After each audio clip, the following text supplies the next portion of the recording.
What began as a much-anticipated gathering of believers, meant to celebrate unity and spiritual renewal on February 5th, 2025, became something no one present would ever forget. The event was advertised as an evening of worship and truth, a collaboration between two of the country's most recognized church leaders, Pastor Gino Jennings and Pastor Keion Henderson. For weeks, excitement had built online. Congregations from around the nation traveled to see these powerful voices share one stage.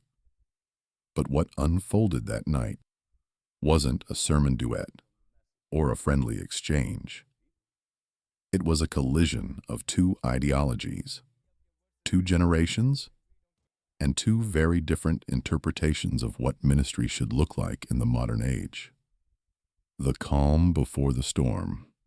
The atmosphere inside the packed auditorium was electric. Music filled the air, worshipers clapped and swayed, and anticipation buzzed like static. People expected bold preaching.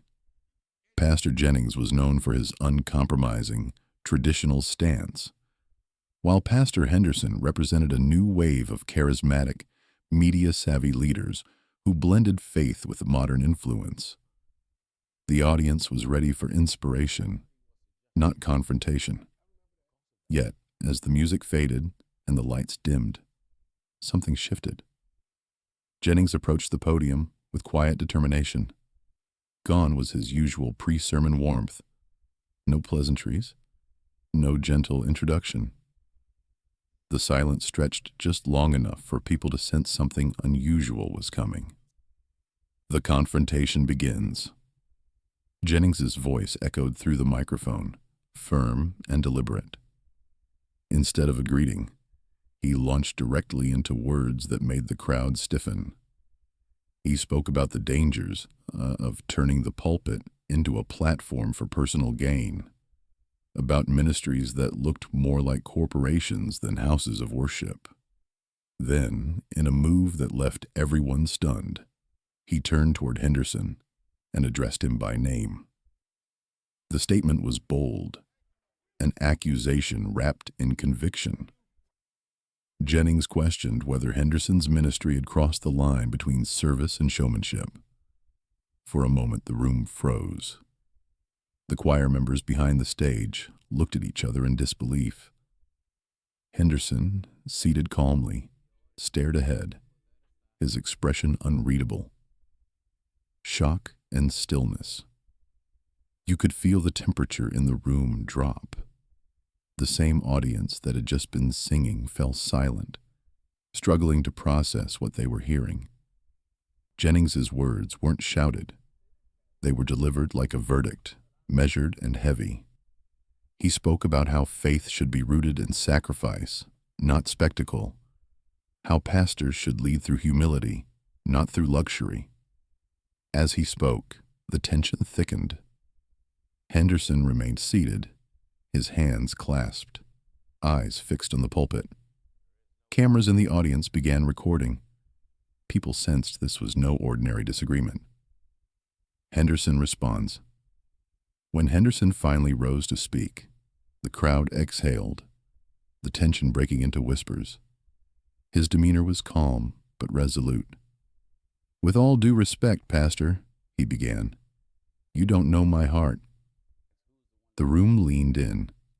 Henderson defended his ministry as one that reached millions, arguing that blessings and success did not automatically equal greed. His tone was not defensive, but measured, a man asserting his calling rather than lashing out.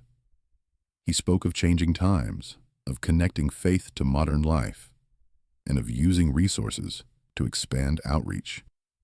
To some, it sounded like reason.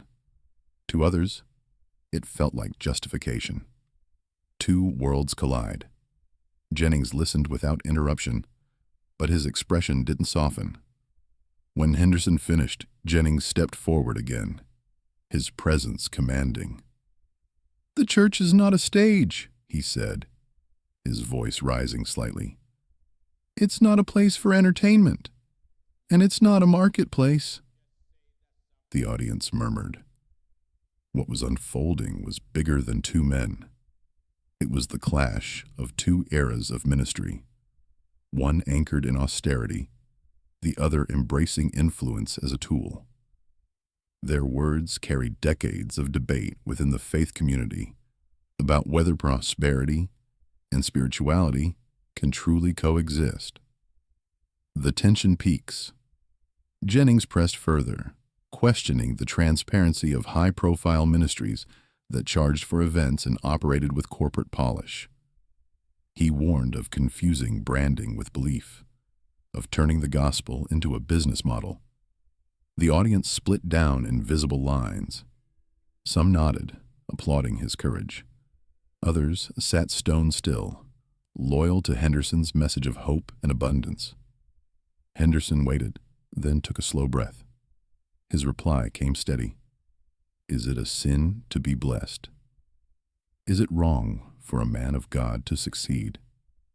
His voice rose with emotion as he spoke of faith as empowerment, not limitation. The contrast between the two men's tone, Jennings's austere conviction versus Henderson's passionate confidence, turned the moment into living theater. A war of convictions. As minutes passed, the exchange deepened from disagreement to something almost philosophical. Jennings represented a faith that called for self-denial, warning against excess and moral compromise. Henderson stood for a faith that encouraged believers to embrace opportunity and prosperity as evidence of divine favor. Each man believed he was defending the truth. The crowd's reactions rippled like waves, cheers from one side, uneasy murmurs from the other. The moderators tried to restore calm, but the moment had a momentum of its own. When facts became ammunition, Jennings reached into his notes and spoke about accountability. Without revealing specifics, he alluded to public financial figures, emphasizing the importance of transparency in ministry. We cannot preach generosity, he said, while treating offerings like profit margins. The words weren't accusations so much as a plea for reflection, but they landed sharply. Henderson stood still, eyes focused, hands gripping the microphone. His voice dropped lower, almost reflective. I have never hidden the success God has given this ministry, he said. What matters is how we use it. Influence builds platforms. Platforms change lives. To many, it was a fair argument. To others, it sounded like justification for extravagance. The audience reacts. By now, emotions in the crowd had reached a boiling point. Some stood and clapped for Jennings's unapologetic defense of simplicity. Others applauded Henderson's message of progress and possibility. A few quietly left the hall, overwhelmed. The event that was meant to inspire unity had exposed a deep divide within the modern church itself. A divide between tradition and innovation, between those who feared the gospel was being diluted and those who believed it was evolving. The unexpected voice. Just when it seemed the debate might settle, a voice rose from the back of the hall.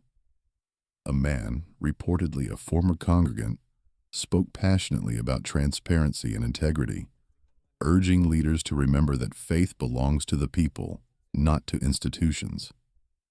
His outburst redirected the energy in the room from conflict to introspection. For a moment, both pastors fell silent, allowing the crowd to absorb the reminder that their disagreement, however public, was rooted in something sacred, the shared responsibility to guard the authenticity of belief. A moment of reflection. After the interruption, the mood shifted. The shouting eased into murmurs. Henderson looked out across the audience, his voice now soft. If I've failed to communicate my heart, he said, then maybe I need to listen more. Jennings nodded slightly, not in concession, but in acknowledgement that humility, even in disagreement, was still possible. The crowd exhaled. The confrontation had exhausted everyone, and yet it had also opened something raw and necessary. An honest conversation about what it means to lead, to serve, and to represent faith in an age of cameras and celebrity. What came after? By the following morning, clips of the exchange had flooded social media. Viewers debated endlessly, some calling Jennings a hero for defending purity in ministry, others praising Henderson for refusing to apologize for success. Church leaders across denominations weighed in, reminding believers that both correction and compassion are part of the same gospel. The two pastors, though publicly opposed that night, later expressed a shared desire for reflection rather than rivalry. Each, in his own way, reminded followers that accountability begins within. The larger conversation. Beyond the spectacle, the event ignited a deeper dialogue about modern ministry. How should faith leaders navigate influence in a digital age? Can prosperity be embraced without losing humility? When does outreach become performance? These questions echoed long after the lights dimmed, finding their way into sermons, podcasts, and coffee shop debates. Many concluded that both men, despite their conflict, had done something important. They forced believers to confront their own definitions of faithfulness. Closing. Lessons from the fire. In the end, February 5th wasn't remembered for anger or accusations, but for what it revealed about the modern church's growing pains. Pastor Gino Jennings and Pastor Keion Henderson embodied two sides of a necessary conversation, one guarding tradition, the other embracing evolution. Between them lay the tension every generation of believers must face: how to honor the past while reaching a changing world. The night ended not with victory or defeat, but with silence. The kind of silence that follows revelation, when a crowd realizes it has witnessed something larger than a disagreement. It had witnessed faith wrestling with itself, searching once again for balance between conviction and compassion, between holiness and humanity.